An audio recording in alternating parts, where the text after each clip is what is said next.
প্রথমে আমি আপনাদেরকে একটা পোস্ট দেখাচ্ছি, দেখুন ফেসবুকে পোস্টটা ভালো করে দেখুন একবার। দেখতে পাচ্ছেন আগের দিন একটা ভিডিও আমি ছেড়েছিলাম, একটা ঘটনা ঘটেছিল। ইভেন আমাকে অনেকে অনেক রকম খারাপ মন্তব্য ইভেন কমেন্টও কিন্তু করেছেন। তার জন্য কিন্তু পোস্টটা আজকে দেখতে পাচ্ছেন, পোস্টটা ছেড়েছে হচ্ছে প্রসেনজিৎ সাহা বলে একজন। লেখা কি আছে দেখতে পাচ্ছেন, থাপ্পড়টা গালে নয় একটা কমিউনিটির বুকে লেগেছে। রাজ্যের সকল হিন্দু নারী শক্তি জেগে উঠুন, বুঝিয়ে দিন এটা কাঙ্গাল দেশ নয়, এটা Bharatvarsha. So hello everyone, Surajit কথা বলছি। কেমন আছেন? আশা করছি কিন্তু সবাই ভালো রয়েছেন। সো আজকে ঘটনাটা হচ্ছে, আগের দিন একটা পোস্ট করেছিলাম। একটি বয়স্ক লোক ট্রেনে একটি খারাপ উদ্দেশ্য নিয়ে একটি ভিডিও পোস্ট করেছিল। আপনারা জানেন সোশ্যাল মিডিয়াতে কিন্তু ভিডিওটা প্রচণ্ডভাবে ভাইরাল। এই বৃদ্ধা লোকটির বাড়ি হয়তো মুর্শিদাবাদ অঞ্চলের কোনো একটা জায়গায় হবে, মুর্শিদাবাদ জেলার কোনো একটা পাড়ায় বা কোথাও। সো সেটা নিয়ে কিন্তু রীতিমতো প্রচণ্ড একটা ভাইরাল হয়ে গেছিলো। আমি ভিডিওটা ছেড়েছিলাম এবং 2-4টে কথা বলেছিলাম বলে আমাকে অনেকেই অনেক রকম কমেন্ট এবং মন্তব্য করেছিলেন আপনারা। তো আজকে কোথায় গেল তাদের মুখটা?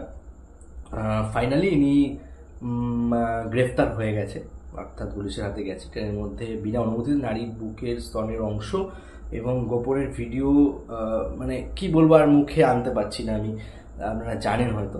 তো একটা কথা বলবো ভাই, মানে আমি খুব খুশি হয়েছি। হ্যাঁ, এরকম প্রোটেস্ট জিনিসটা আমার মধ্যে প্রচণ্ড রয়েছে, আমি প্রচণ্ড হারে খুশি হয়েছি। ঠিক আছে, যে এটা হয়েছে ওনার সাথে এবং উনি অ্যারেস্ট হয়েছে। ঠিক আছে, খুব ভালো একটা ব্যাপার। এবং নারী শক্তি ভাই জেগে উঠুক আমাদের দেশে, আমি এটাই চাই। আমাদের ইন্ডিয়ার অবস্থা খুব খারাপ, ঠিক আছে, আমি চাই নারী শক্তি জেগে উঠুক। হ্যাঁ, এইরকম এই যে দিদিটার সাথে ঘটনাটা হয়েছে ট্রেনে, দিদিটা দেখতে আপনারা দেখেছেন কিন্তু ভিডিওতে, যে দিদিটা কতটা প্রোটেস্ট করেছে নিজেকে বাঁচানোর জন্য।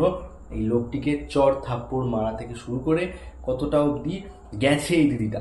তো এরকমই আমি চাই, যারা ভিডিওটা দেখছো, আমার দিদি, বোন, মা, যাই হোক, যেই মহিলা বা যেই নারী দেখছো ভিডিওটা আমার, সেটা কিন্তু বেশি করে শেয়ার করো প্রথমে, এবং তোমরা কিন্তু জেগে ওঠো। হ্যাঁ, পৃথিবী বা আমাদের দেশের অবস্থা কিন্তু প্রচণ্ড খারাপ। হ্যাঁ, এটা আমাদের ইন্ডিয়াতেই সম্ভব। এসব রেপ হচ্ছে চারিদিকে, একটি বাচ্চা মেয়েকেও কদিন আগে কীভাবে নৃশংসভাবে মারা হয়েছে সেটা জানেন আপনারা। আমি ভিডিও আপলোড দিয়েছিলাম আগে, সেটা নিয়েও কালকে বা অন্য সময় একটা কথা বলবো আমি আপনাদের সঙ্গে। সো আসবো এরকম কথা বলতে। সো বন্ধুরা, ভিডিওটা বেশি করে শেয়ার করুন এবং সবাইকে জানিয়ে দিন যে এই বয়স্ক লোকটি যেটা দেখতে পাচ্ছেন, ইনি ফাইনালি কিন্তু গ্রেপ্তার হয়ে গেছে। সো যারা আমাকে অনেক মন্তব্য করেছিলেন, তো তাদের কথাগুলো কোথায় গেল আমি জানি না। হ্যাঁ, সো ইনি ফাইনালি ভালো হয়েছে, খুব যেটা হয়েছে খুব ভালো হয়েছে। একটা অনেক রকম কথাও বলেছিলেন আমাকে, যে ইভেন যে লোকটা ইচ্ছে করে ভিডিও করেনি। ভিডিওটা ক্লিপটা দেখেই কিন্তু বোঝা যাচ্ছে যে লোকটা কি ইচ্ছা করে ভিডিও করতে চেয়েছে না এমনি ভিডিও। ঠিক আছে, ভিডিওটা ক্লিপ দেখে কিন্তু বোঝা যাচ্ছে ভাই। ঠিক আছে, সো যেটা হয়েছে ভালোর জন্য হয়েছে। ভিডিওটা বেশি করে শেয়ার করো, আমার দিদি, বোনেরা, মায়েরা সবাই কিন্তু ভিডিওটা দেখুন এবং শক্ত হন, এবং নারী শক্তিটাকে আরও কিন্তু উন্নত এবং শক্তিশালী করে ওঠার জন্য কিন্তু আমি বলছি। দারুণ হয়েছে খবরটা, কিন্তু ভালো লাগলো আমার শুনে। হঠাৎ করে আমি ফেসবুক খুলেই দেখলাম এই প্রসেনজিৎ সাহা এটা ছেড়েছে। হ্যাঁ, খুব ভালো কিন্তু ব্যাপারটা। সো এটার নাম হচ্ছে মফিকুল ইসলাম, যে লোকটি কাজটি করেছে। তো মফিকুল ইসলাম শাস্তি পেয়েছে। দেখো, যে ভুল করবে সে শাস্তি অবশ্যই পাওয়া উচিত। আমি এখানে কোনো ধর্ম নিয়ে বা কিছু নিয়ে কিন্তু আগের দিন কিছু বলিনি, আগেই বলছি। আমি এখানে ধর্ম নিয়ে বা কিছু আগের দিন বলিনি, বা বলবও না আমি আবার ধর্ম নিয়ে কোনো কথা। সো যে ভুল করবে, সেটা আমাদের হিন্দুই হোক বা যেই হোক, যে কেউ ভুল করবে, ভুলের শাস্তি অবশ্যই যেন সে পায়। তো এটাই হচ্ছে ব্যাপার। আর এই ভুল তো অনেক বড় ভুল।